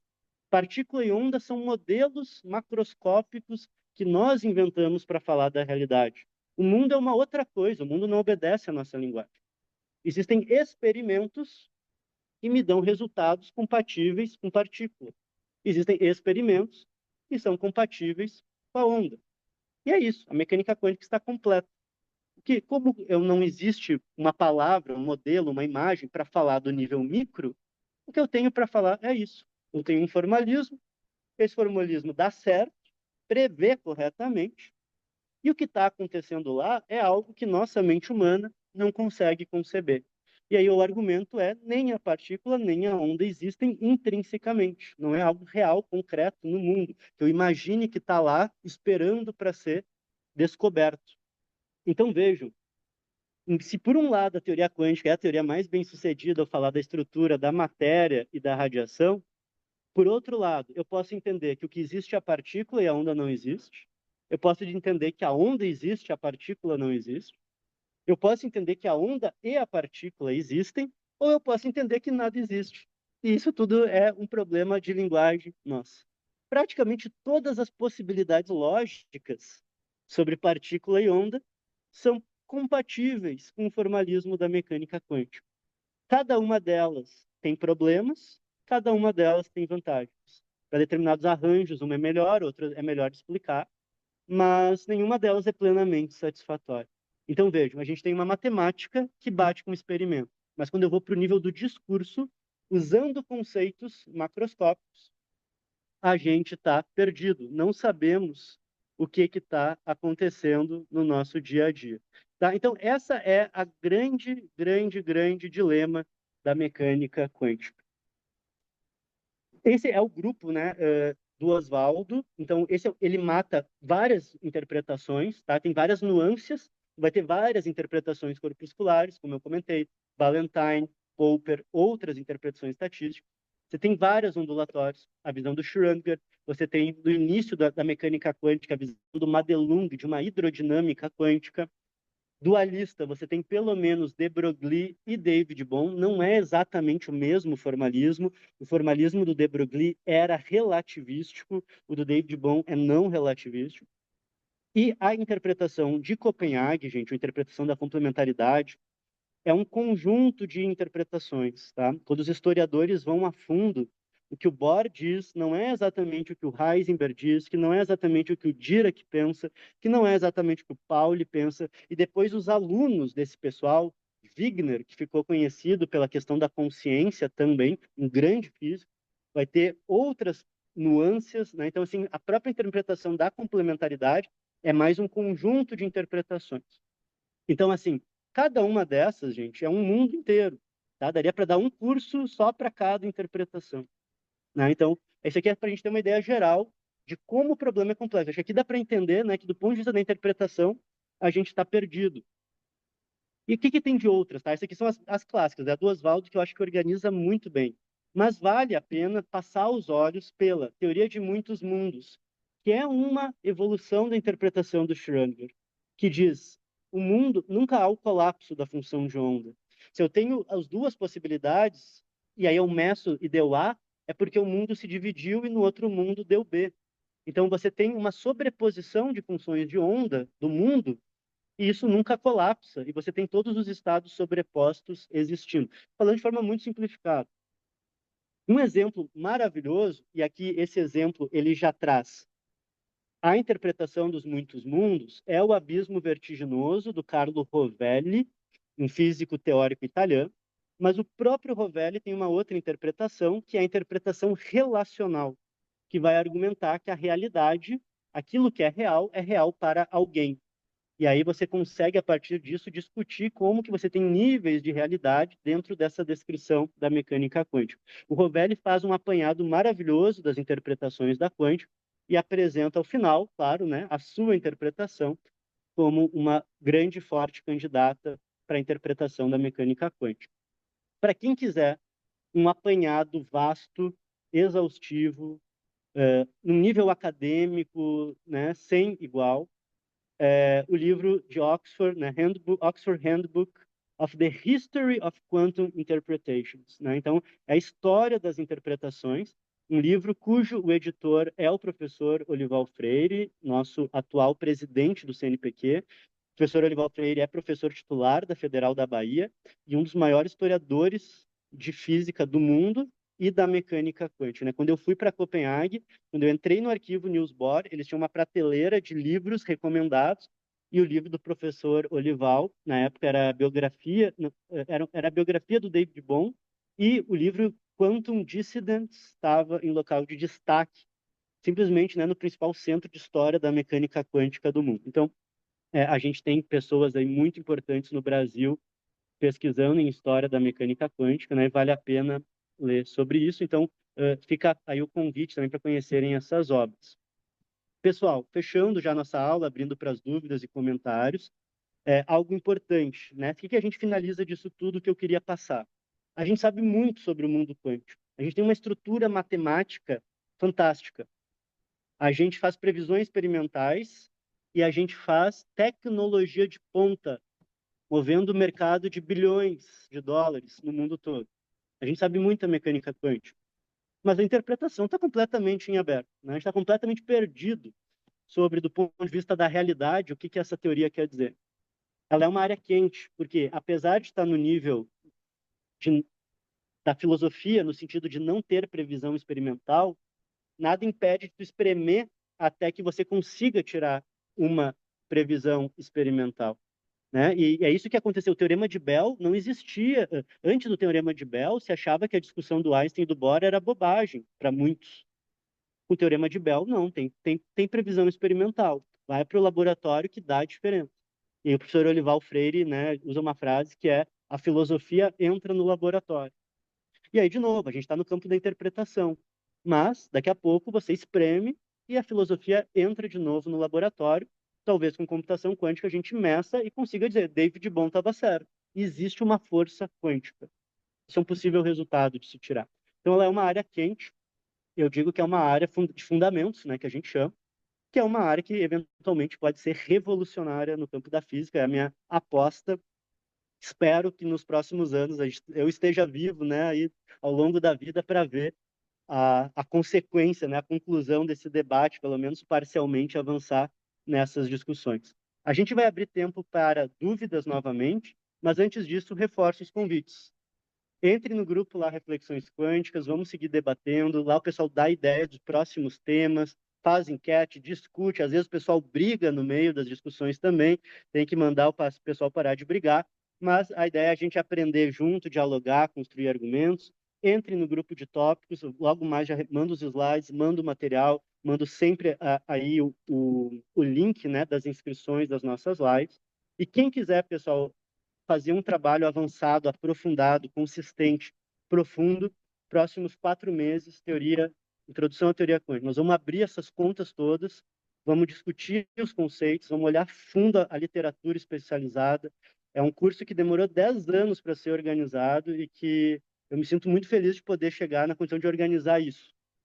Do ponto de vista didático, do ponto de vista da estrutura do ensino e do aprendizado, construir algo que eu, quando era aluno, gostaria de ter tido a oportunidade de ter, porque fiquei mais confuso e mais frustrado quando passei por quântica do que quando cheguei, e eu sempre quis poder, talvez isso foi o meu grande objetivo no doutorado e tudo que eu fiz depois, como é que eu organizo isso de forma a fazer sentido para as pessoas? Então esse é o grande convite, né? Vamos dar sentido a todas essas equações, e aí a gente vai poder ver a fundo o que que cada uma dessas equações quer dizer, de onde elas veio, por que que o Schrödinger chega nessa equação e não em outra, por que que o de Broglie chega nessa relação, o que que eles estavam pensando. Então vai ter muito elemento de história e filosofia da ciência e matemática em nível básico e avançado. Então aí é um convite mesmo para a gente entrar de mergulho nessa teoria e entender ela a fundo.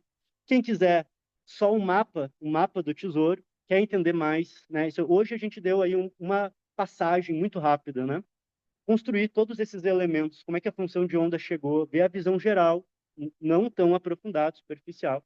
O curso está pronto, está gravado, está no ar, um preço bem legal também, vale a pena passar por ele. Então, quem quiser, fica esse convite. E, né, estão aí os 6 módulos, né? E quem quiser precisar avançar nos seus estudos individuais com um objetivo específico, concurso, alguma coisa assim, ou quer aprender, quer estudar mecânica quântica, teoria da relatividade, debater isso toda semana, temos horários para isso também. Manda uma mensagem. Eu vou ficar aqui depois da live, quem quiser também pegar o contato, conversar, para a gente trocar uma ideia. Certo? Com isso, gente, temos alguns minutinhos para dúvidas. Eu vou parar de compartilhar aqui. Interromper compartilhamento. Vamos conversar aqui, vou ver o que o pessoal já mandou no chat. Quem quiser ir botando mais dúvidas aqui também, temos aí 10 minutinhos para conversar. Depois da live eu fico aqui ainda, se alguém quiser perguntar algo, mandar mensagem, enfim, saber mais.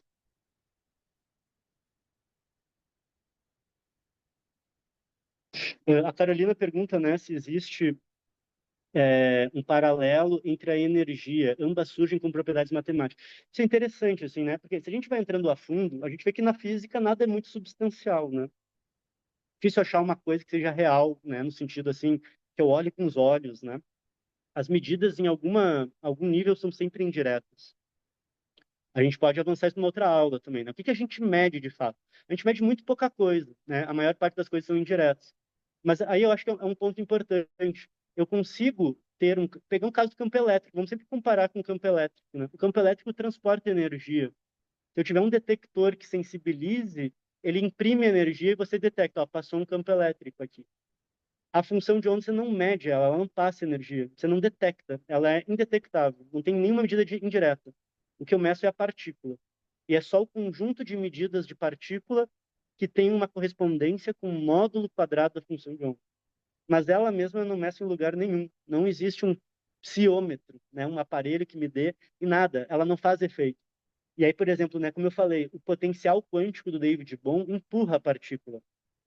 Se a gente conseguir ter um experimento em que ele empurre alguma outra coisa, que a gente detecte, olha, passou uma função de onda, um elétron pulou para o lado. Daí a gente tem um experimento que aquilo ali é real, né? Tem algo mensurável. Mas da maneira como ela está hoje, ou pelo menos, isso pode ser um problema de limite experimental. É tão sutil, é tão baixa a energia, que a gente não detecta. Esse seria um ótimo argumento para dizer. O David Bohm vai dizer que as coisas que a gente não consegue medir, né, as variáveis ocultas, está numa ordem de grandeza muito pequena. E a gente não tem, está abaixo da resolução experimental. O de Broglie, é um tipo de exemplo, né? O de Broglie propôs que o fóton tinha massa, por exemplo. Só que a massa que o de Broglie propõe é tão pequena que não tem resultado, não tem como você medir, não, né? Muito abaixo do que a gente consegue. E aí está no campo da interpretação. Para que isso vire, né, algo concreto, você tem que ser capaz de medir algo, indiretamente ao menos. A função de onda, nem isso a gente consegue medir.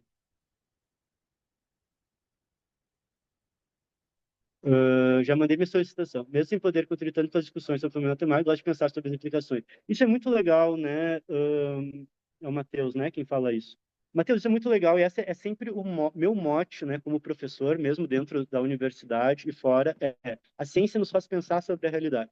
E é desse ponto que a gente tem que partir e é nesse ponto que a gente vai acabar. Qual é a discussão filosófica? Como é que a realidade funciona? Como é que eu conheço? A matemática nos ajuda a dar contornos também, porque senão a gente pode se perder e começar a lançar hipóteses, né, muito fora.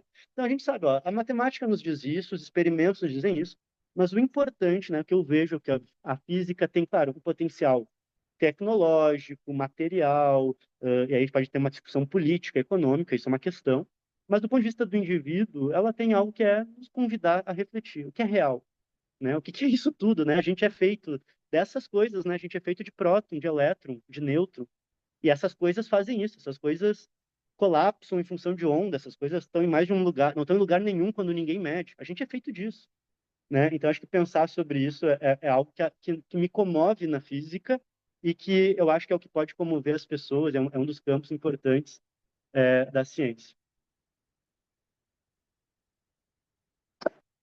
Legal, Wesley falando do curso, massa, se puder ir com a gente, Wesley, vai ser um prazer.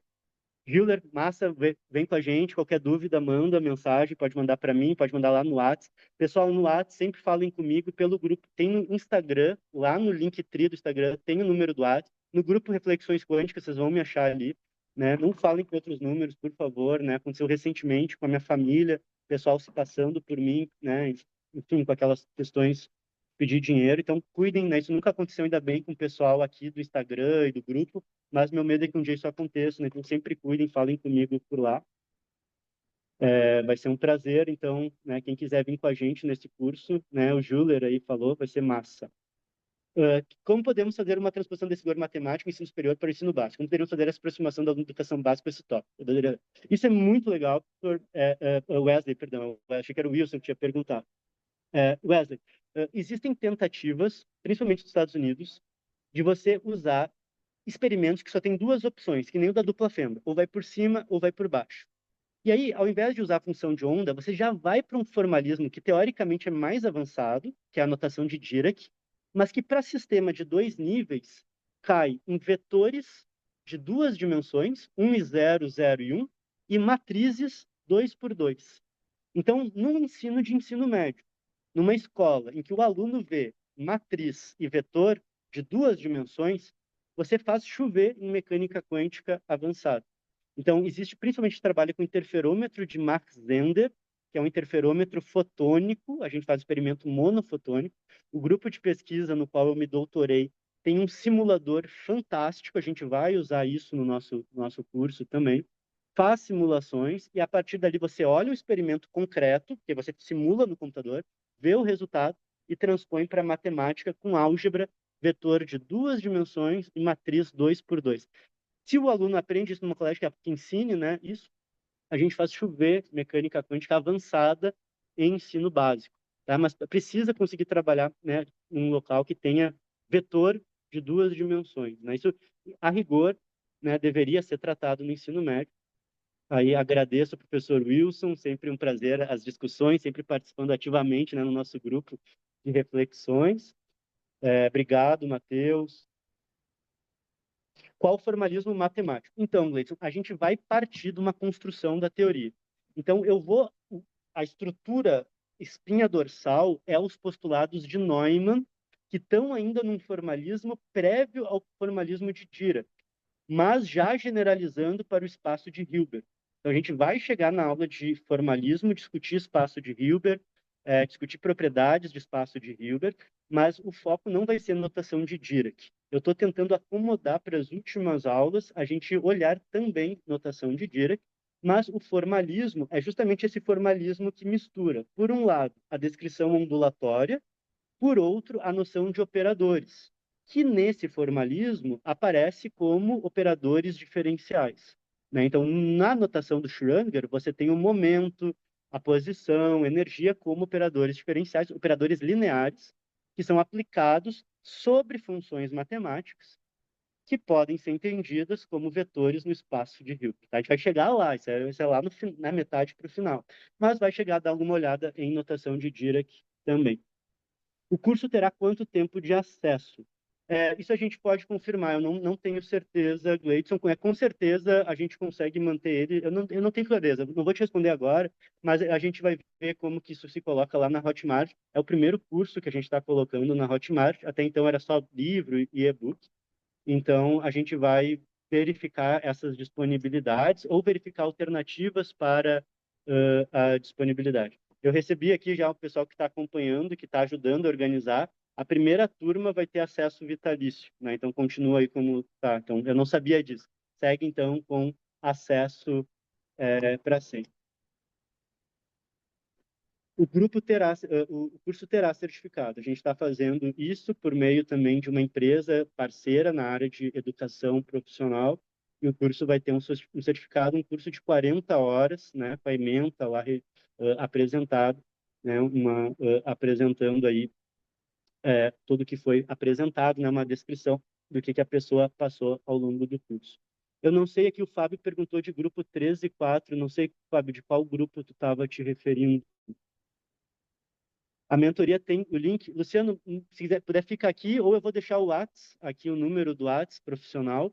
Me mandem uma mensagem por lá. Eu vou botar aqui, eu mesmo mando aqui, tá? Quem não tem meu Whats, tem lá nos dois grupos, mas pode mandar mensagem para esse Whats e aí a gente vê, né, qual é a necessidade, como é que a gente pode se organizar e, e avançar aqui. Espera aí que eu me perdi agora aqui nas perguntas.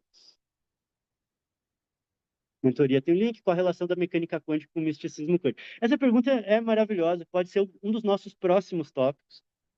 Eu vou dar só assim um caminho, né, que é uma das interpretações que vem de Copenhague são as chamadas interpretações subjetivistas. Nos anos 20, o pessoal começa a criar explicações no nível da interpretação, né? Então não tem previsão experimental, que usa a consciência na interpretação. É quando um observador consciente registra o experimento que a função de onda colapsa. E aí surge esse debate sobre consciência.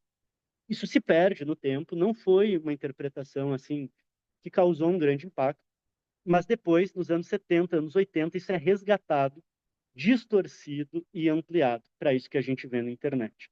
Então, o pessoal fez um desserviço, um debate sério, interessantíssimo, na verdade, né? Se a gente olhar com rigor científico, é um debate interessantíssimo, porque quando eu digo assim, a função de onda me dá uma probabilidade, algumas pessoas dizem assim, então a função de onda fala do meu conhecimento sobre a realidade. Então, ela mistura algo que é objetivo com subjetivo. O debate ia mais ou menos por essa linha, que é super interessante do ponto de vista da filosofia, mas o pessoal distorce e leva isso para um outro lado. Isso é muito interessante, uma das nossas linhas de pesquisa no grupo era sobre isso. Vale a pena a gente ter um encontro só para discutir misticismo quântico, tá? Na última aula do curso, a gente vai falar de misticismo quântico também.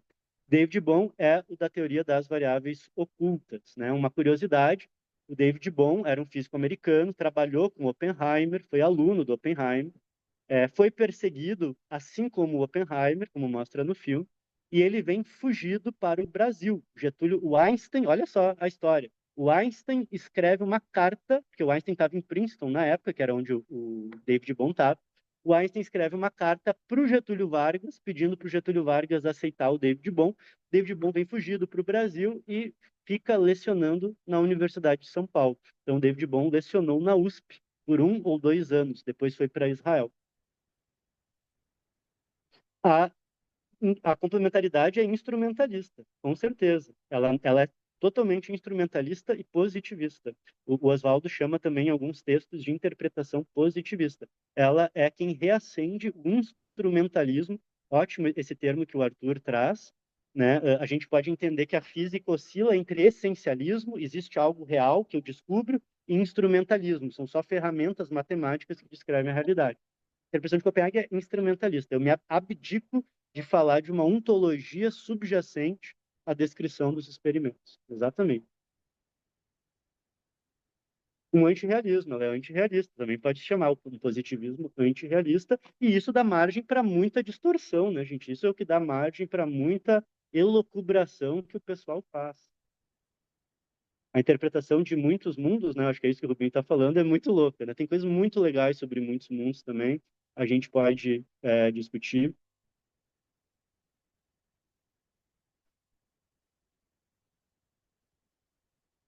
Isso que o professor Wilson pergunta é fantástico, né? Será que a gente precisa da interpretação? E isso é uma discussão que o pessoal da filosofia da física faz. Alguns físicos vão dizer não, a teoria deveria ser formalismo e previsão, formalismo e previsão, formalismo e previsão. Eu monto uma estrutura lógica, prevejo, o experimento bate, é isso aí. Mas aí, o que outros físicos, eu concordo, a nossa necessidade humana é de criar modelos, né? É de imaginar o que está acontecendo, é de achar que a gente está descobrindo, né, a essência por trás das coisas. E aí o Einstein era o defensor disso, uma visão realista, né? Eu preciso ter uma ontologia, algo, a descrição do real por trás disso. É muito mais um desejo do que algo, né? Assim, é uma postura filosófica, né, intelectual, filosófica. Muitos físicos vão dizer não, né, o Heisenberg, o Dirac, né, o Bohr, não precisa dessa ontologia. Eu acho que ela nos traz motivações, né, ela nos traz preocupações e nos abre, né, se a gente pensar, por exemplo, a teoria de variáveis ocultas do bom é isso, é uma tentativa de encontrar essa ontologia, o cara espreme daqui para lá e acha uma equação de campo que tem uma força, que um dia pode ser detectável, né? Então, a filosofia move muitas questões, né? O Mário Bunge, físico e filósofo argentino, gostava de dizer isso, né? A filosofia, o tipo de filosofia que você faz, delimita o tipo de pergunta científica, né? Então, eu acho que, assim, eu não me importo que haja físicos que são contra, né? A pessoa diz, eu não quero pensar na interpretação, eu quero formalismo e consequência. Ótimo, né? O que eu acho que a gente não pode, e durante algum tempo se fazia isso, é desmerecer quem quer trabalhar nesse campo interpretativo, né? Deixa o cara fazer a interpretação, desde que faça de forma séria, de forma rigorosa, né? Olhando para os experimentos, discutindo com a empiria, discutindo com o formalismo. Deixa o cara pensar a filosofia. E quem não quiser, não pensa também, né? Então, mas eu acho que tem muito mais uma necessidade nossa de olhar, mas pode ser, no fundo, né, professor Wilson, que no fim a gente chega à conclusão de que, de fato, né, essa ontologia é inacessível para nós. Isso era o que o Bohr dizia. Não tem como a gente, com uma linguagem construída no mundo macroscópico, descrever conceitos de um mundo que não é esse. O elétron não é uma bolinha. O elétron não é uma onda, é uma outra coisa. Né? E tentar imaginar isso talvez seja infrutífero. Pode ser que seja infrutífero, né? Só o tempo vai nos dizer. O teorema de Bell é o que diz que não existem variáveis ocultas locais. Sim, o que é uma variável oculta? É justamente, eu tenho uma função de onda e ela me dá a probabilidade da posição ser medida. Mas imagina que a partícula já está em algum lugar. Eu só não sei. Essa posição, que eu não sei, mas que ela já tem, é uma variável oculta. No caso da posição, do spin, de várias outras coisas, é como se a propriedade estivesse com a partícula, né? Então, ela já tem um spin com ela, eu só não sei se é up ou down. Então, ela é um realismo local que a gente está acostumado. Não tem nenhum tipo de correlação estatística que se dê de forma instantânea entre pontos do espaço. A busca do Einstein era por um realismo local. E aí você encontra essas variáveis locais. A teoria do bom tem variáveis ocultas, né? Tem ainda, a partícula tem uma posição, tem um momento, vai ter, eu só não sei. Mas ainda é uma teoria não local, e você continua tendo as questões de colapso, de emaranhamento, que são não locais, com resultados estatísticos associados em diferentes regiões do espaço. Então ainda existem fenômenos não locais na teoria do bom, por isso que ela não viola o teorema de Bell. Ela é uma candidata a uma interpretação correta, porque ela não está, o teorema de Bell não proíbe a teoria do David Bohm, ela proíbe uma teoria realista local, como Einstein imaginava, tá? O Jean comenta, né, mesmo caso que o meu na graduação, acho que imagina que eu falei, né, quando eu fiz a disciplina de quântica, né, a gente faz um monte de conta, e a gente não faz ideia do que a gente está calculando, né? E eu me lembro de ser muito frustrado. Na época eu tentei ler os originais, não, vou ler o que que o Einstein disse, saí mais frustrado ainda, porque é super difícil, né? Então, durante todos esses 10 anos, a gente foi um trabalho assim de ir para os originais, ir para a história, entender os originais, olhar para teorias de ensino e aprendizagem e estruturar passo a passo, montar as explicações. O Einstein daqui derivou isso, saiu dali, de lá, né? As lacunas que os artigos não explicam e estruturar isso a partir de teoria de ensino e aprendizado, né? Infelizmente, os cursos avançados de física não costumam ser assim, né? Mas o nosso esforço a partir de agora vai ser criar cursos didáticos do básico ao avançado, com história, com filosofia, né? Conseguir dar essa consolidação teórica, né? E conceitual, que, infelizmente, às vezes, na graduação, mesmo na pós-graduação, a gente não encontra. Muito obrigado, Wilson, valeu.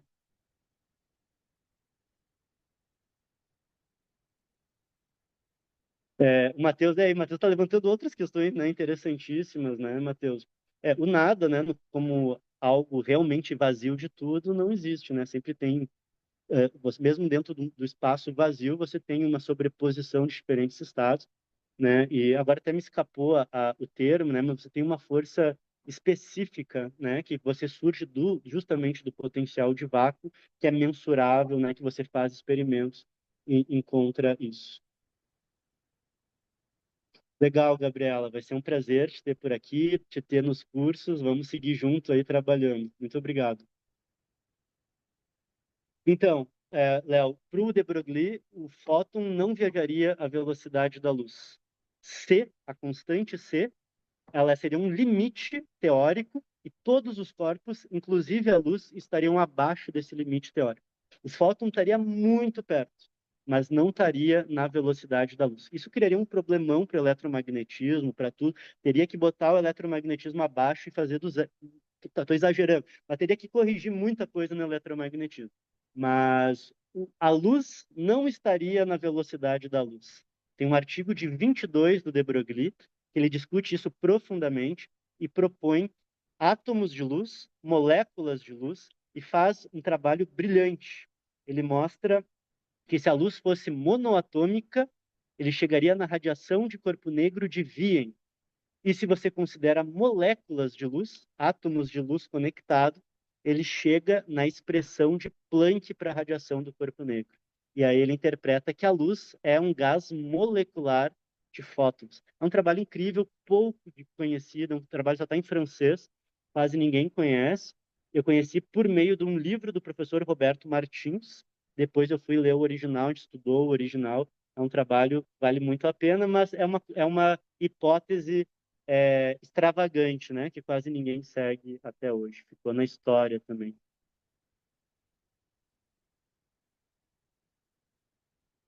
Diogo, não é tão fácil. Primeiro, né? Existem coletâneas, livros só de traduções de alguns clássicos. Uh, Outros artigos estão nas revistas pagas, né? Então você teria que ter a lista de artigos e ver isso uh, nas revistas pagas. Se vocês olharem os artigos de ensino que a gente publicou, né, quem quiser me manda uma mensagem, eu mando o link, a gente fez o trabalho de didatizar os artigos originais, os principais. Pegar trechos, discutir, avaliar trabalhos do Einstein, de Broglie, Schrödinger, Max Born e Heisenberg, e Bell e Paradoxo EPR. A gente fez muita coisa, né, para didatizar e estão em revistas abertas brasileiras. Os originais daí pegando a referência, indo na revista paga, né, e já tem um custo, e tem alguns livros que fazem coletâneas de alguns livros em essencial. Nesse nosso curso de mecânica quântica, trabalharemos com elementos de originais. Nós vamos nos debruçar, não em todas as aulas, que daí é uma outra proposta, né? Um outro curso pode ser História da Mecânica Quântica com originais, mas é uma outra proposta mais difícil ainda, daí essa é hardcore, mas a gente vai trazer textos originais no curso de quântica também, alguns artigos originais, principalmente Schrödinger, de Broglie, a gente vai trabalhar com texto original, que é muito, muito legal, vale muito a pena ver o que eles falaram. O ensino de mecânica quântica, Iago, na escola básica, ele é praticamente inexistente, né? A gente trabalha com a licenciatura, infelizmente a física moderna fica para depois, para quase nunca, quando, né? Eu tenho falado disso no Instagram, 80% dos professores de educação básica de física não são formados em física. O que acontece na maioria das escolas é que os alunos só veem mecânica. Durante muitos anos, eu dei um curso no primeiro semestre da licenciatura. Os alunos não tinham visto nada além de mecânica, que dirá física moderna. Não viam eletromagnetismo, que dirá física moderna. Mesmo nas boas escolas, vamos pegar daí escolas de excelência, muitas vezes o ensino de quântica fica o ensino da física moderna, que é a antiga teoria quântica. Aquilo que foi perguntado antes, né? Como ensinar mecânica quântica na escola? Você pode ensinar mecânica quântica de ponta, você pode fazer computação quântica numa escola de excelência. Poderia. Um Instituto Federal, um colégio militar, escolas privadas, e não se faz. E não se faz porque daí é uma cascata, né? Muitas vezes a formação docente não é adequada, porque os cursos são focados só na matemática, e o professor não se sente confiante para levar isso adiante, né? Então, mesmo nas boas escolas, você não tem mecânica, raramente você tem mecânica quântica, você tem teoria quântica, antiga teoria quântica. Mecânica quântica para valer poderia ter, num nível né, adequado, poderia ter. Escolas americanas, algumas europeias fazem. A gente não faz porque daí entra num outro calcanhar de Aquiles, que é a formação docente. Né? Nossa formação docente deveria ser mais profunda, né? Valeu, professor Wilson, valeu, Fábio, valeu. Grupo Reflexões Quânticas, está aqui o link, só pedir lá, a gente autoriza a entrada, o grupo de tópicos também. Pessoal, ficaram ainda muitas perguntas. A gente precisa enterrar porque o tempo já está acabando. Eu vou copiar o chat, eu sempre copio. Entre no grupo Reflexões Quânticas. Eu vou deixar o grupo aberto hoje. A gente não faz isso, mas eu vou abrir hoje para quem quiser seguir conversando por lá. Eu vou botar as perguntas lá. Ou quem quiser, bota a pergunta de novo lá. Então, eu não vou responder mais pergunta aqui. Mandem por lá. Ou, melhor ainda, no Tópicos de Física, porque às vezes o pessoal do Reflexões, né, não estava aqui. Então, eu vou mandar no Tópicos de Física. Quem quiser, continua conversando por lá. A gente encerra as dúvidas por enquanto. Vamos fazer outras aulas de mecânica quântica com tópicos específicos. Quem quiser entrar no curso e quiser ainda conversar, eu fico aqui para tirar as dúvidas do curso ou mentoria individual. E aí a gente pode bater mais um papo. Quem quiser continuar conversando, segue lá no Tópicos. Daqui a pouco eu entro por lá e a gente segue o bate-papo também. Tá bem? Valeu, gente. Muito obrigado. Muito obrigado por tudo. A gente segue se encontrando. Terça que vem estaremos aqui de novo. Quinta-feira, discussão no Reflexões Quânticas. E terça, mais uma aula aí para a gente discutir algum tema de física. Valeu, valeu, Matheus. Valeu, Felipe. Valeu, Wesley. Brigadão.